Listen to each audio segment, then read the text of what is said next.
Hey everyone, and welcome back. Today's story is deeply personal, and honestly, even now, years later, talking about it makes my blood run cold. It's about betrayal, family, and what happens when the people you trust the most decide you're disposable. For 15 years, I dedicated my life to my family's business. I poured my soul into it, thinking I was building a future. Meanwhile, my sister, Chloe, was treating the company like her personal piggy bank. She was the golden child, reckless and entitled, but protected by our parents who couldn't bear to see her face consequences. When I discovered she'd stolen $500,000 and I tried to stop her, they didn't thank me, they fired me, sacrificing my career and reputation to protect her. I was left with nothing. But karma, my friends, is relentless, and sometimes, the best revenge is simply watching them reap what they sow. Stick around, because you won't believe what happened when she called me, crying, begging me to save the wreckage she created. My entitled sister stole $500,000 from the family business, got me fired, and ruined my reputation. Years later, she called me crying, "The bank is taking everything." I simply said, "My family started a medium-sized manufacturing business 30 years ago. It was solid, profitable, and respected in our industry. From the moment I was old enough to sweep floors, I was in that building. It was my lifeblood. I got my degree in operations management and came straight back, working my way up the ranks. By the time I was 30, I was the operations manager, effectively running the entire day-to-day business. My parents, who had semi-retired, always told me I was the future of the company. Then there was Chloe, my younger sister. She was the family darling, always has been. She wasn't malicious, just utterly and completely entitled. She never held a real job longer than 6 months. Every time she got into financial trouble, Mom and Dad bailed her out. When she decided she wanted to work at the company after failing at 3 different startups, she was immediately given a director of marketing title, even though she couldn't tell you the difference between a balance sheet and a menu. I tolerated it because it was family. But what I couldn't tolerate was the disrespect. Chloe would show up late, leave early, and treat the staff like servants. Whenever I confronted her, she'd run straight to Mom and Dad, who would shut me down with the same line, "She's trying her best, Alex. You need to be more supportive. She's family." It felt like being told to let the bully win because they shared your DNA. About 4 years ago, I started noticing anomalies in the accounting. Nothing huge at first, just unusually high travel expenses under the marketing budget. I chalked it up to Chloe being terrible with money, but it kept growing. I pulled the detailed reports. That's when the blood ran cold. I found a complex network of fake invoices and shell companies paying for consulting services that didn't exist. It was meticulous, deliberate fraud. When I followed the money, it all led back to accounts controlled by Chloe. Over a 3-year period, she had siphoned just over $500,000 from the company. $500,000. My hands were shaking as I printed out the binder of evidence. This wasn't just poor spending, this was theft that bordered on criminal, and it was devastating the company's capital reserves. This wasn't just my money she was stealing, it was the entire family legacy. I went straight to my parents, bringing the binder into their home office. I spread the evidence across the desk. "Look," I said, my voice tight. "You need to see this. Chloe is stealing from us. $500,000. Dad went silent, his face turning gray as he scanned the documents. Mom just burst into tears. "No, Alex, stop. You're trying to ruin her. She wouldn't do this." "The paper trail doesn't lie, Mom," I insisted, pointing to the bank statements. "She's been doing this for 3 years. She created fake companies. This is fraud. We have to report it. We have to stop her." That's when Dad looked up, not with anger at Chloe, but with resentment toward me. "If we report this, it destroys the company's reputation. It ruins our family name.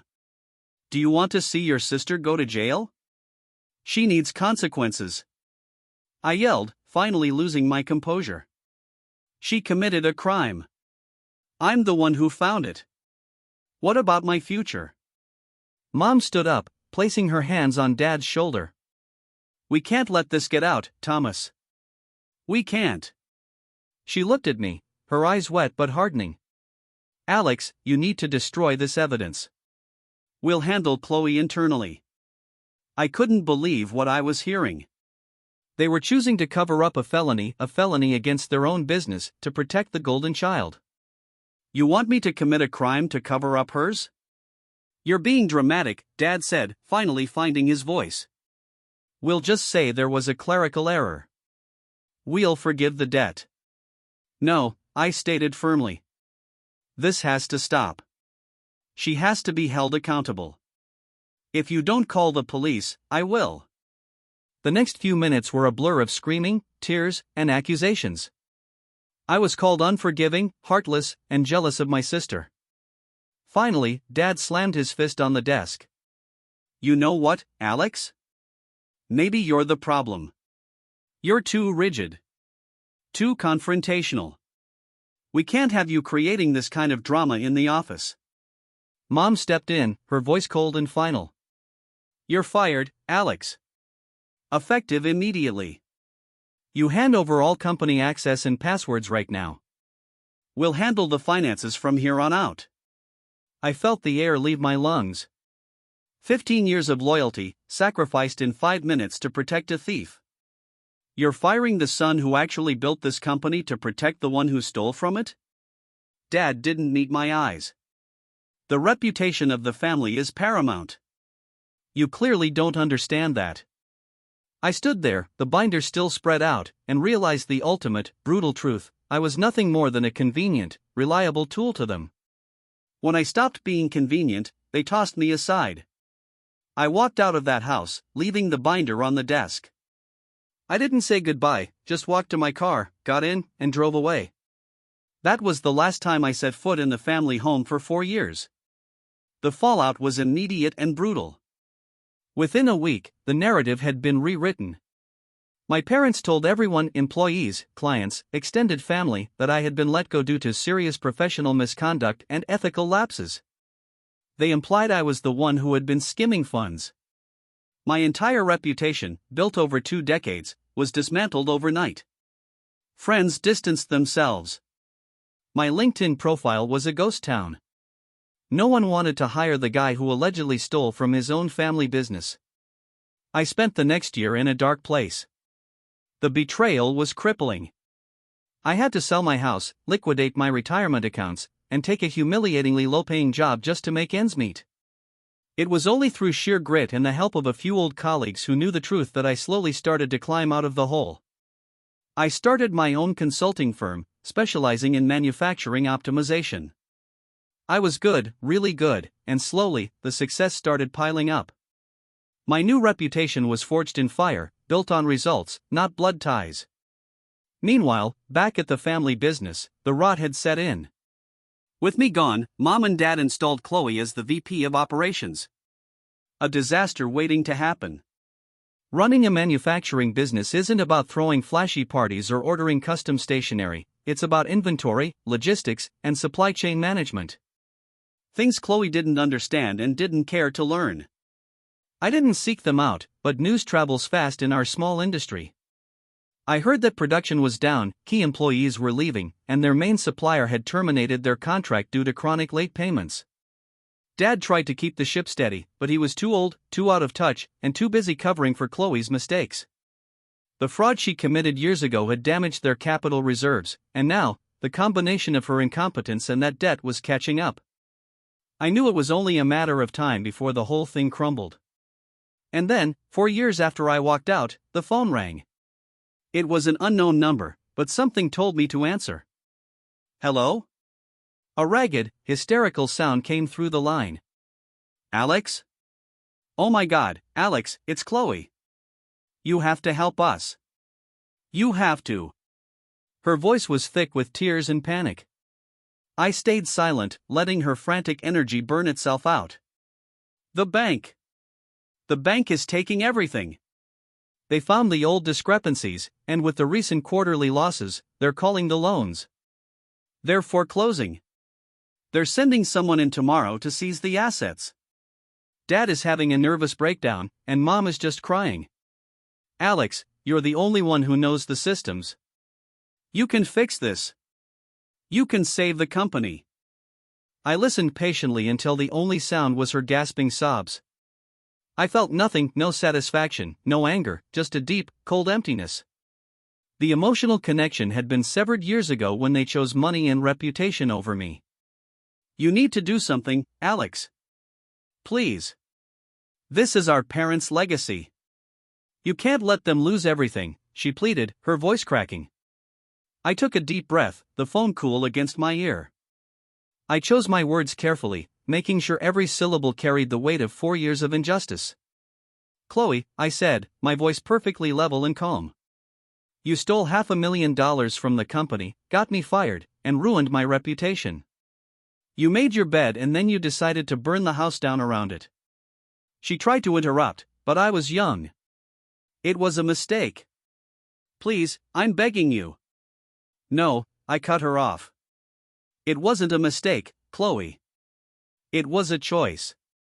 A deliberate choice you made every day for 3 years. And now, you are facing the consequences of your choices. There was silence again, heavy and stunned. So, I continued, what did you say to the bank? I told them we needed an extension.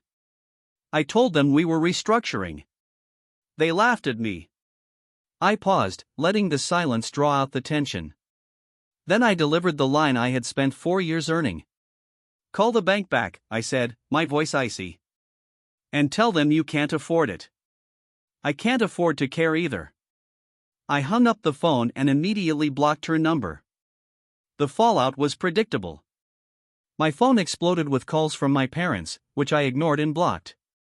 The next day, the company was seized. It was painful for them, I'm sure. But I was already moving on. 2 weeks later, an interesting listing popped up on an industry auction site, a manufacturing facility with quality machinery and intellectual property, being liquidated by the bank. The price was a steal. The moment I saw the address, I knew it was my old company. I didn't tell anyone what I was doing. I leveraged every resource I had, pulled favors from the old colleagues who still trusted me, and submitted a bid through a shell corporation. I won. When I walked into the factory that had once been my home, now empty and silent, the new owners looked at me nervously, clearly recognizing the face from the old company brochures. I told them simply, I am the new owner. The ultimate, satisfying justice wasn't just watching them fail, it was reclaiming what was rightfully mine and building something better out of the wreckage. I hired back the key employees Chloe and my parents had chased off. I stabilized the supply chain. I cleaned up the books. I sent one final message to my father via email, routed through my lawyer. I have purchased the company assets. It will be run ethically and successfully now. You and Chloe are permanently barred from the premises and will face trespassing charges if you attempt to approach. I heard later from my cousin that Chloe was living in a cheap apartment, working retail, and still blaming me for her failures. My parents had to sell their big house to pay off some residual debt and had moved into a small condo. They had lost everything, not because of me, but because of the toxic entitlement they refused to confront. And I was finally running the company I had built, only this time, it was truly mine. What a powerful story of delayed justice. Alex had every right to feel bitter, and honestly, watching his sister and parents face the consequences of their enabling and betrayal is deeply satisfying. He didn't just rebuild his life, he reclaimed his destiny. Now, here's the burning question, was Alex too harsh in his final response, or did his parents and sister deserve every bit of that consequence? Let me know your thoughts in the comments below. If this story gave you the chills, please hit that like button, subscribe to the channel, and ring the notification bell so you never miss another video. See you in the next one.